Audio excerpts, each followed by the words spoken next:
In life, we encounter people every day, all of whom have stories to share. We rarely take the time to ask people their personal stories, many of which will touch, move, and inspire us in some way.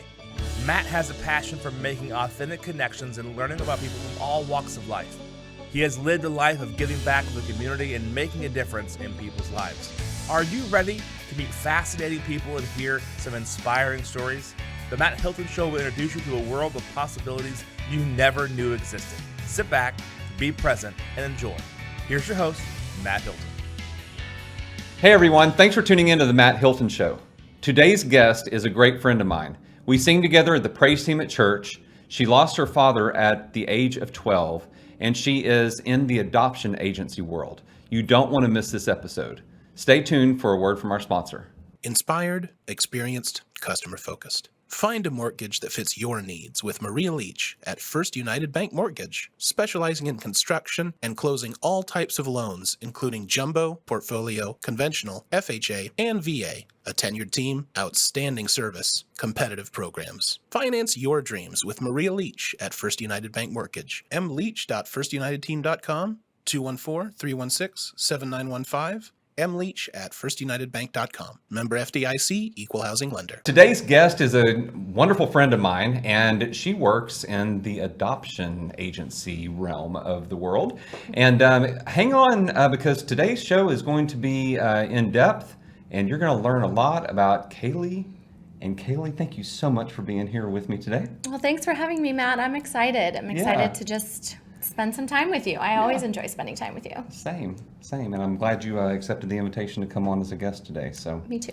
Yeah. So tell us a little bit about you. Where did you grow up, and give us a little bit of history. A little bit of history. Well, I kind of grew up a lot over the Midwest area. We moved around a lot when I was a kid, and wound up in Colorado for a while. That was where I spent most of my childhood. That's where I graduated high school.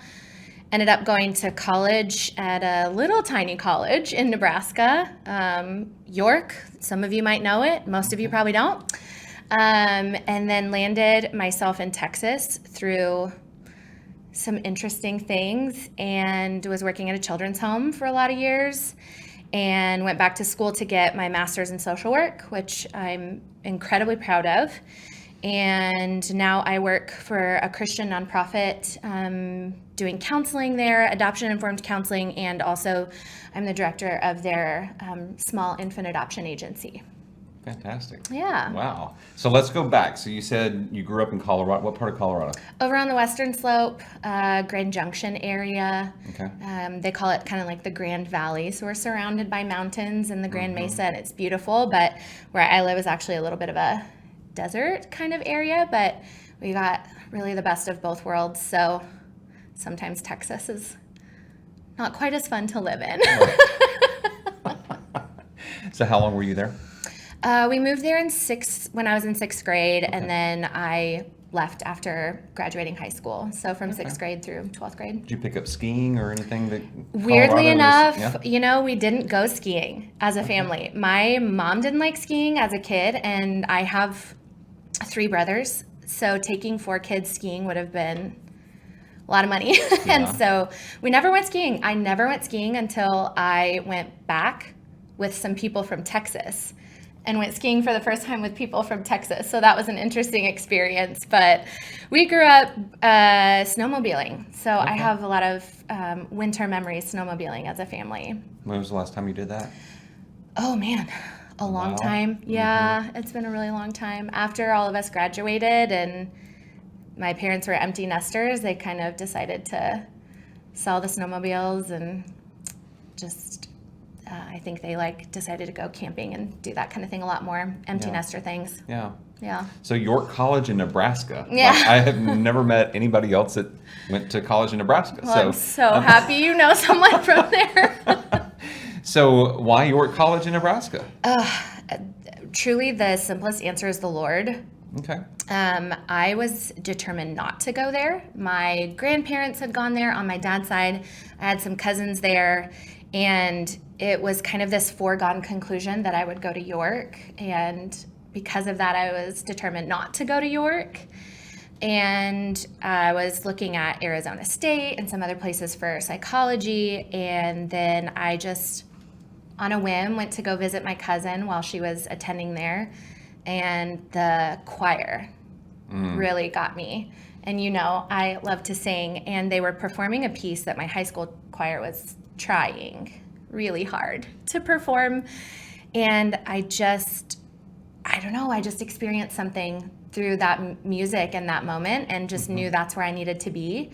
I didn't even know if they had a psychology program in that moment, but it's the only college I applied to. I don't recommend that. I recommend applying to multiple, but I just knew. I just kind of knew that's where I was meant to be.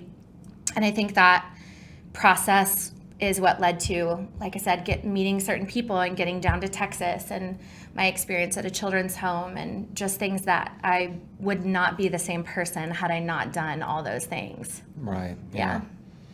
For sure. So singing started back in college, or was it like well before. I before. came Okay. into the world singing. I Did come you? from a family of singers. Okay. So my dad, his side of the family, when we have family reunions, we sing. We get together and we sing.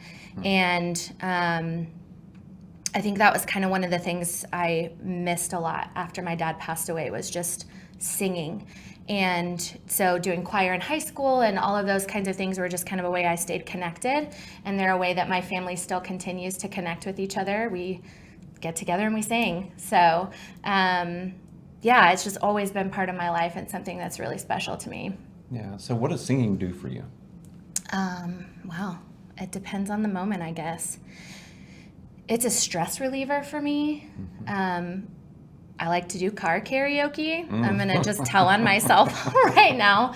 You put on those karaoke tracks and just have a performance to yourself, and just can really emote things through music that sometimes words don't do. And sometimes there's just nothing that can really release that stress or those emotions the way like singing can for me. Right. It's been a big part of my faith heritage as well. And I think it's also just a fun way to connect with other people. Music is such, it transcends all languages and things like that. It's just a really cool way to connect to people. And I mean, there's a reason that there's music involved in different modalities of therapy, because it just is one of those things that I think can really heal the soul. I love music. I love singing. Yeah. Yeah. And y'all, she has a beautiful voice. Not that we're going to break out in any type of a duet or anything, but we probably could, but that would be fine. I would not advise that right now. But yeah, so we sing together on the praise team at Highland Oaks Church, and yeah, it's been a blast. And she sings solos sometimes, and in some of the pieces, and she has a very beautiful voice. So if you ever want to hear her, you can go to hocc.org and tune in on Sunday mornings, or you can come visit us at our church location in Dallas. Come visit. It's better come live. Visit. It is better live. It's definitely better live, which is not always the case, but it's better live. Yeah, it depends on who's in tune in the on the morning, right? The morning of. All right, so social work. So is that something you had always wanted to do? Like, how did you get involved in social work? That was a process. For most of my, you grow up as a small kid and you have things that you want to do. You imagine yourself being. And I was very committed to going to veterinary school. I knew I really wanted to go to school in Cambridge, and which is like why, as an American person, was I like that. And as young as I think 7th grade, I was watching a show about these young adults going through veterinary school, and that was the school they were attending. And it was just, I was so sure. And then my freshman year of high school, I couldn't get into this like animal science class I wanted to take. And my older brother was part of this like peer support, where you go and you kind of just get some training on like what are high school students dealing with, and how can you as a peer support your peers, when to tell a mental health person or a person at the school that someone's dealing with something in particular, like suicidal ideation or self-harm or abuse in the home. And we just kind of got some training in that, and it just sparked. I don't know how else to describe it. But going through that and realizing a lot of people need care, and they need people to see them and see what they're going through and just be supportive. And for me, that was also very personal. After my dad died, feeling like I had to really just keep it together. And I couldn't let anybody know that I was hurting because my brothers needed me or my mom needed me, and a lot of narratives that a young child might tell themselves. And so that experience, and then this sort of volunteer position in high school, I realized, I know I really need to go into the mental health field. And so I pursued a bachelor's in psychology. I was very determined that I was going to do a lot of individual therapy and was really interested in working with like blending families after a divorce, because that was also some of my personal story. And I got my bachelor's and was burnt out on school. Okay. And moved to Texas and worked at a children's home for several years. And through that process, realized social work was a better fit. There's a lot more dynamic things that I can do with a social work degree, from macro level practice, being involved in politics and policy development, down to that individual counseling relationship. So yeah, I started pursuing my master's in social work while I was still a director at a children's home, and that was a wild time, but worth it, worth every moment. Yeah. Wow. So, ladies and gentlemen, I told you we're going to get in depth into a lot of stuff today, and she just spoke some language about politics and policy and things of that nature, and coming right off the heels of the election last night, because this is going to air tomorrow. Okay. So, yeah, let's talk about policy and politics in relation to mental health. Yeah. So in your opinion, Yes. where do we need to start? That's Like, it's such a big thing. Such a big thing. When I look at a complex issue, even in real estate, right? I look at how can I chunk it down so it doesn't overwhelm me, right? And I think with mental health, from the way I see it, it's such a big, complex issue, like, that needs to be addressed, and I don't know where to start. So, where would you start? I think some of the things we're already doing, especially during the pandemic, there were so many obviously painful things that came through that. But I do think one of the positive things is a little bit more of a highlight on the need for mental health services, that having a mental health struggle does not mean you're quote unquote crazy. And the fact that I still have clients coming to me for individual therapy, being concerned people will think they're crazy because they're dealing with depression and anxiety and these very human experiences. So I think some of the work we're already doing to destigmatize mental health and seeking mental health services. I think the next step to that is to talk about mental health services instead of crisis intervention as maintenance, right? Like mental health care services as maintenance for your own holistic well-being. That you don't have to wait until things are so bad to go talk to a therapist. Or to get some counseling, and you don't have to wait until you're needing the level of like crisis intervention or hospitalization, because those things are necessary sometimes. That it's okay for that to be just kind of your part of your routine health maintenance. And I think more language about that, talking about that from a systems approach, we do have to really look at access to mental health services, access to community-funded mental health services. I know a lot of people struggle with community-funded anything, Program, right? yeah. Because nothing is for free. And the funding has to come from somewhere. And for me, that's particularly resonant because I work in a nonprofit. And so if we are needing funding for something, like, we have to go find it. We have to do the legwork to find it in order to make sure that we can provide these services that are needed, that are necessary. And so I think if people could be a little more educated on what happens when you have a healthy system, that it's not only about an individual. I think that's some of the work we need to do as well, is just education on how to have a healthy system. As you know, our government and our culture, they're systems, and they operate, they work together, they sometimes work against each other. But if we can understand that if you look at the parts of the entire system, whether that's government policy on access and on funding some of these mental health resources so people can get them, and how that interacts with poverty, how that interacts with, in my world in particular, people being able to choose to parent. And people being able to choose that I do want to parent and I just need some help and some support in order to do so. That's positive, right? But also having support then for when the choice is made that I can't parent and I need to make an adoption plan, that there's counseling and ongoing support for those things. There's still a lot of stigma in adoption planning and in choosing adoption plan for your child. And so a lot of what I think makes the difference is the power of story. The more stories we hear about what's working and also what's not working so we can learn, that's where we're going to make changes. That's where people are going to be motivated to understand how to vote in ways that benefit mental health services and the system health of, mental health, physical health, how those things interact, all of these systems that interact with each other.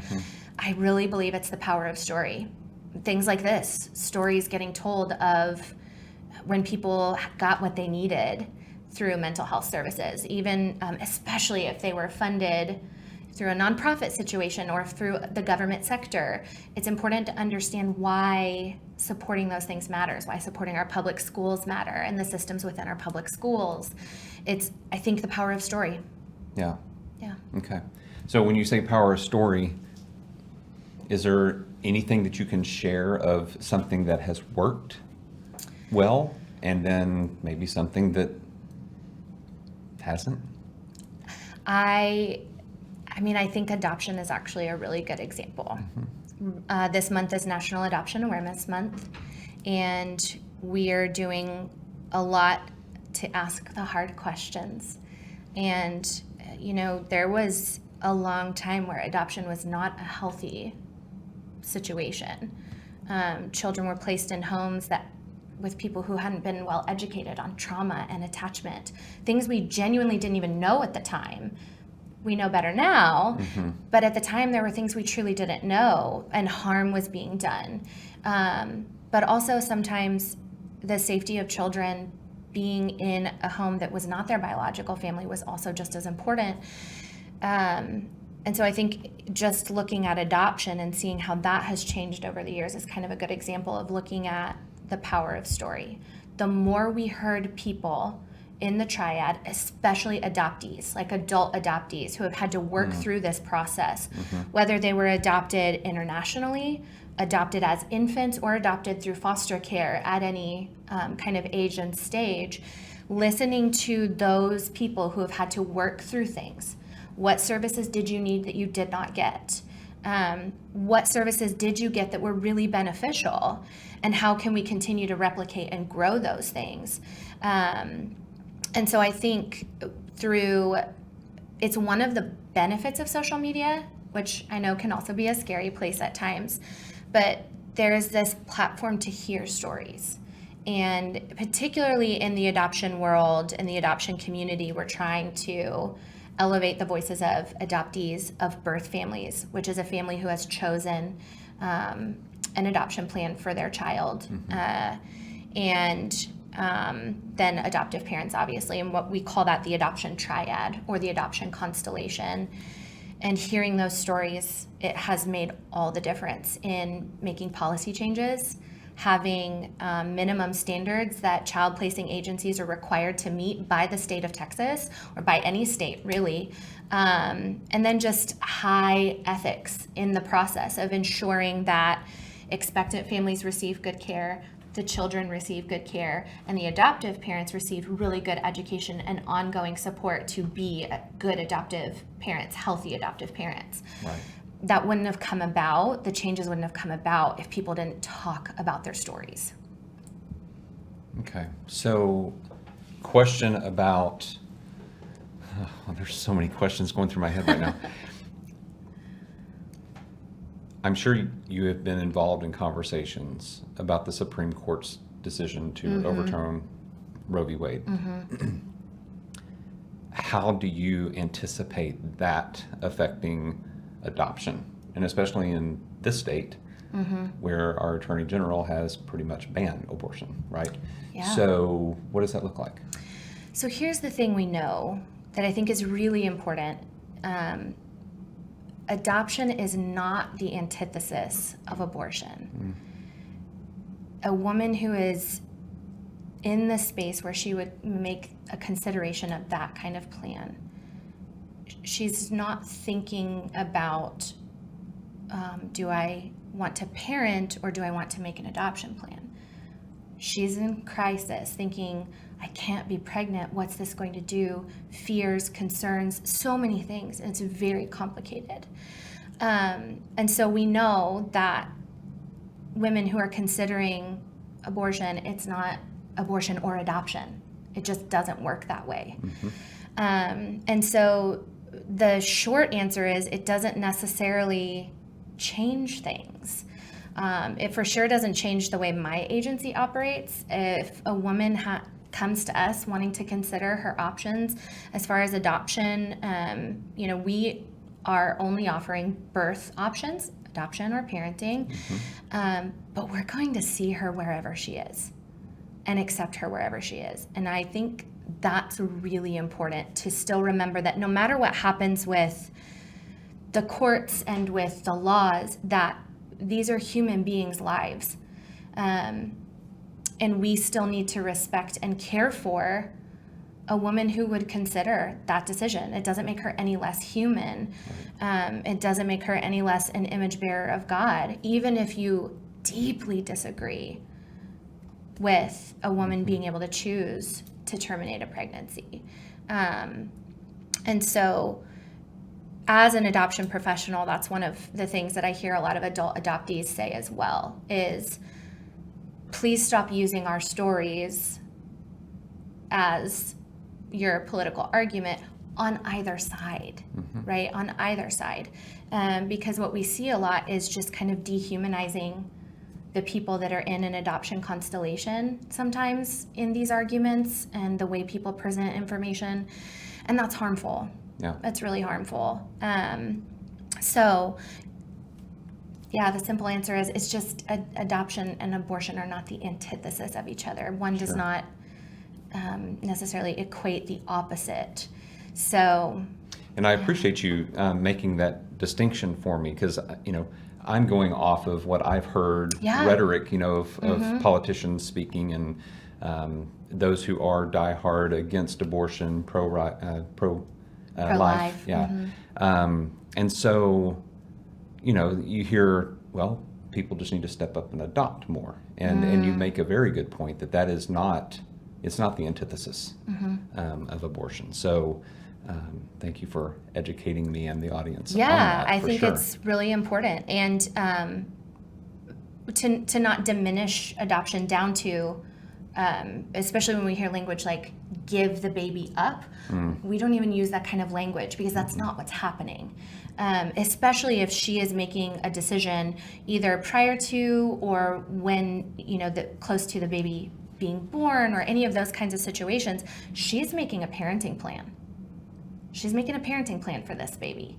And we have had moms that have come through our doors that were really scared because they were thinking about getting an abortion. And then kind of moving through all of that process and us being able to provide professional therapy and, information about here's how places and agencies and systems can help you parent, but also here's how you can choose an adoption plan if you want to.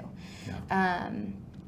And so again, it just brings that, like, this is a baby involved, or a small child, or even a teenager, depending on the situation. But it's a human. It's a human, and it's a human life. And so it's really important that any person is politically involved, and I'm a believer in being politically involved, we cannot ignore the human element.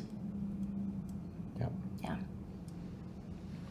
What does it look like if someone is looking to adopt and they're single?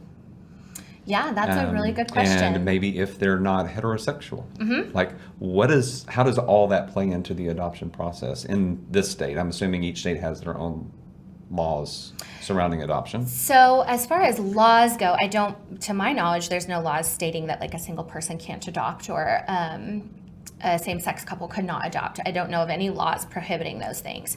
Okay. It's really more finding an agency that's a good fit for you.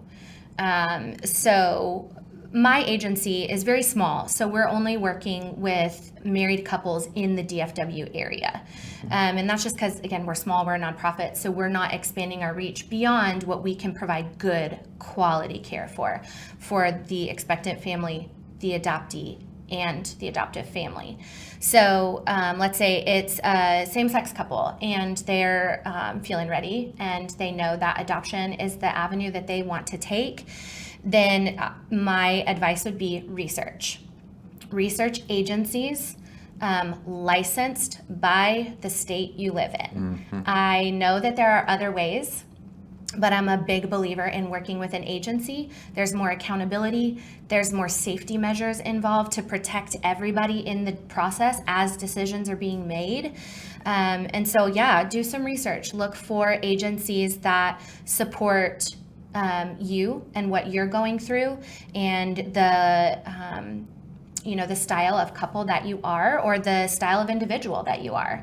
And other things I think are really important if you're considering adoption is make sure that you are pursuing education around attachment, pursuing education around trauma-informed parenting, and just kind of the natural, what we call like biological wound of being removed from your family of origin. I believe, and I think there's plenty of science that supports, we as humans come into this world hardwired for attachment and bonding. And so when that is broken from the original design, for whatever reason, even for really beautiful, important reasons, that child carries that with them. And they need space where they're allowed to talk about it, process it, be angry if they're angry, be happy if they're happy. And so adoptive parents really have to have a high level of humility. Every parent has to be very humble in order to, kind of try to be the parent your kid needs. Right. And from my work as an adoption professional, I think that level of humility in adoptive parents is just like ratcheted up. And so be prepared to be constantly educating yourself, and find an agency that supports ongoing education.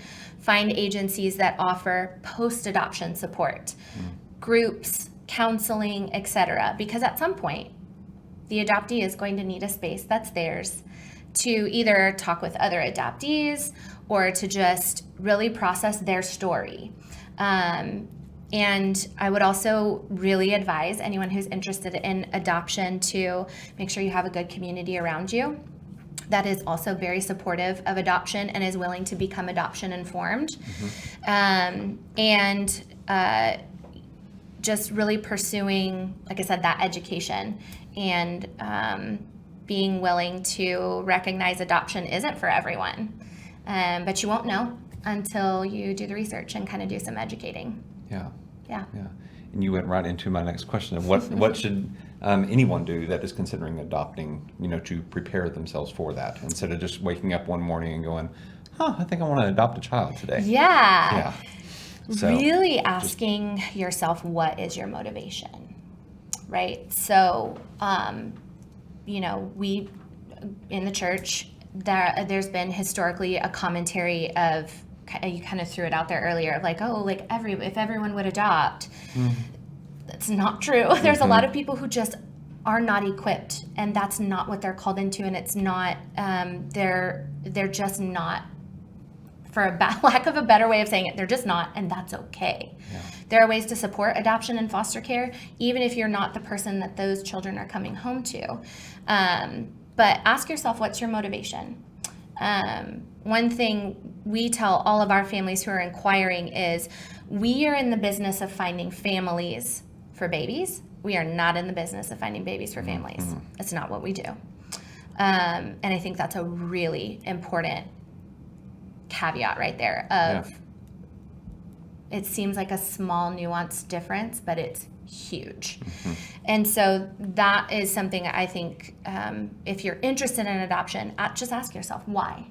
Are we interested because we've been told our whole lives from our faith heritage that we just should do it, that it's gospel, that this is what the Lord says to do? That might not be enough. If your motivation is, oh, I just have so much love to give, I just want to love a child. Well, we know from research, love isn't enough. It's not enough for bio kids, right? Mm-hmm. It takes so much more to be a parent than just love your kid. Right.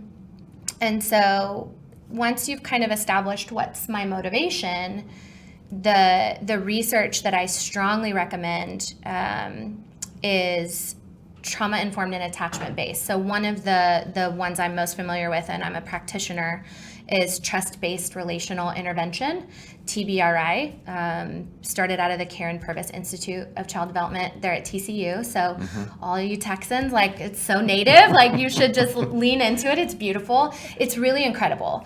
They wrote a couple books that are kind of easy to look into. They've got some YouTube stuff that's really digestible. And honestly, if anybody's watching this who is a parent to anyone, TBRI is great. It works. So in a nutshell, what is TBRI? Yes, so TBRI is evidence-based, meaning it's had a lot of research backing it up. Evidence-based, trauma-informed, so there's a lot of trauma research and trauma understanding built into it, and attachment-based, meaning the primary theory that it's kind of relying on is attachment theory, and the belief that all human beings are capable of forming healthy, secure attachments, but that sometimes that takes a little bit of a different approach or extra work. And so it's parenting. I use TBRI with coworkers. I use TBRI with my teens in the truth group at church. I use it with myself.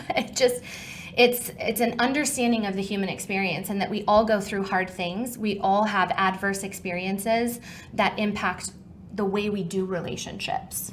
And so things I've been through and things you've been through, those things are sitting in between us and kind of build up walls, or at least filters that we then see each other through. And same thing goes with parent-child relationship. Your attachment style as a dad impacts your children's attachment style, and then therefore how they interact with the world around them. So it's really informed in those ways. Primarily the research was done on initially international adoptees who had a lot of adverse experiences, a lot of trauma.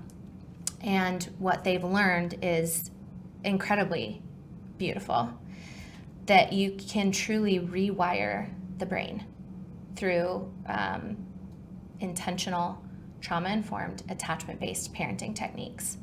And that trauma never goes away, but you can help this child rewire their brain for safe and secure attachment. So it's a big one. And I think everyone should educate themselves on that. Teachers, if you interact with any human being, it's helpful information, but in particular, people who are considering adoption, because traditional parenting may not work. Yeah. You just mentioned something about international adoption. So would like to enter into that for just a minute. Sure. And this is just from what I've heard, and I'm sure some of the audience has heard this too, that international adoption is the way to go because it's so expensive to adopt here in the United States. How valid is that? And are there ways to adopt here in the U.S. that maybe people don't know about that aren't as expensive? Yeah, so international adoption isn't, I don't think there's anything that's cheap. And I'm going to say you really don't want something that's cheap, because you're running the risk of not having good care, either for the child, the birth family, adoptive parents. You're running too high of a risk. Right. You want to know exactly where your money is going, and any agency, whether international or domestic meaning adopting from the States, should be very transparent about their financial policies, how the money is spent. But the struggle with international adoption that I think is really important for people to consider is it's beyond a financial situation, right? You have to take into account that this child is not only being removed from their birth family, right? Their family of origin, but also their culture of origin, their country of origin. And it's naive to think that that would not be another trauma wound. It just is.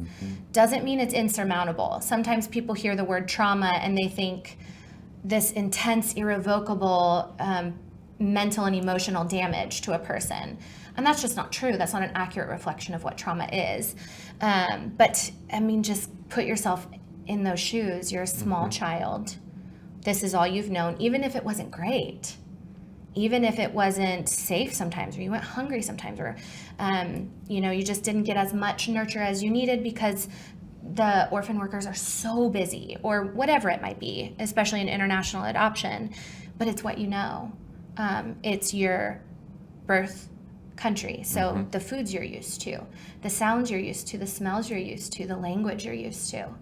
And then you get transplanted here, and it's usually pretty abrupt.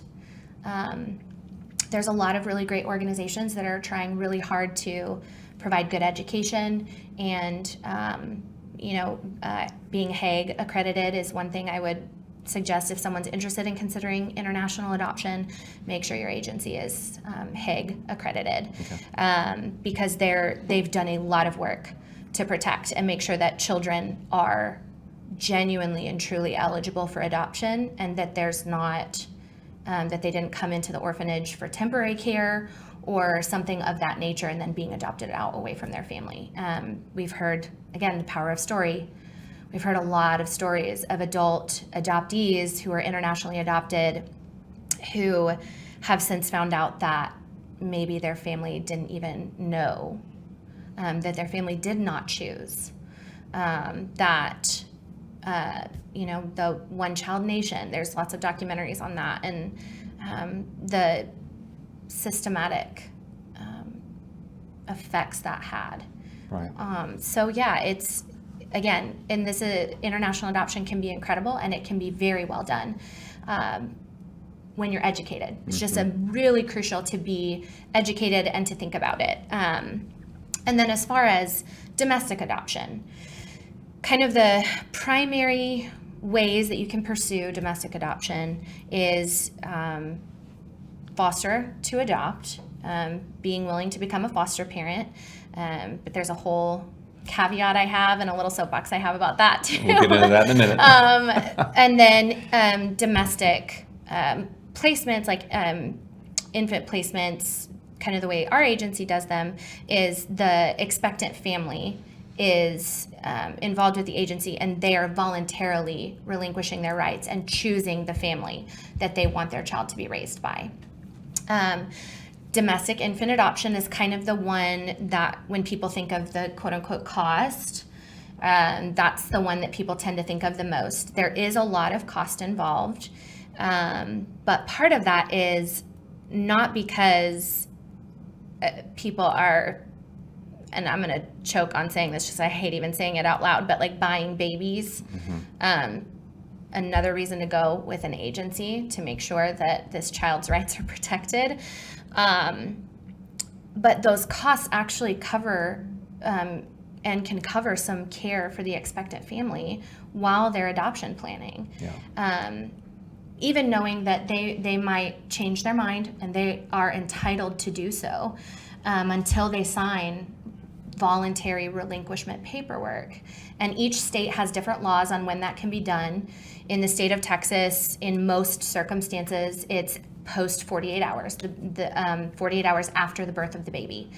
That's the minimum that she could sign relinquishment paperwork. She doesn't have to do it right then if she chooses not to. But while she's making the plans, that's where some of that funding goes to support is her and having a healthy pregnancy. And that's important to support her in that process. And I primarily say her because typically we are working with expectant moms, but sometimes we have expectant couples. And so again, the domestic infant world, those funds are to help support a healthy pregnancy. And then also for the case management and the court prep and that case manager who's working with the adoptive family, and ideally a totally separate case manager that's working with the expectant family so that they have equal and separate representation to minimize coercion or feelings of any sort of pressure to make a decision one way or the other. Right. And so, yeah, there's a financial cost for sure. But also, I think there's a lot of ways. There's a lot of grants out there. There's a lot of, like, I know of a couple places that offer interest-free adoption loans, which I know kind of sounds crazy and sounds strange, but that's available. A lot of families fundraise. And this conversation could easily derail into, if all that money was spent helping support someone parenting, then what would happen, right? Obviously, it's ideal if we can make that happen.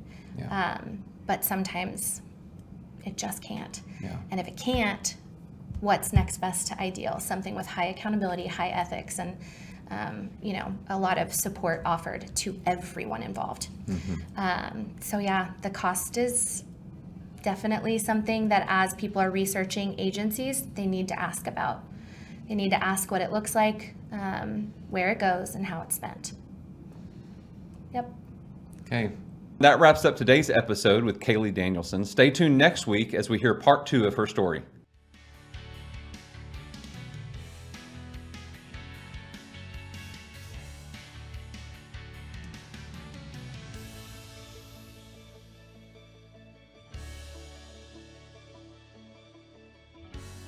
If you'd like to contact Matt or know a fascinating person with an inspiring story that would make a great guest, reach out to the show at themattHiltonshow@gmail.com.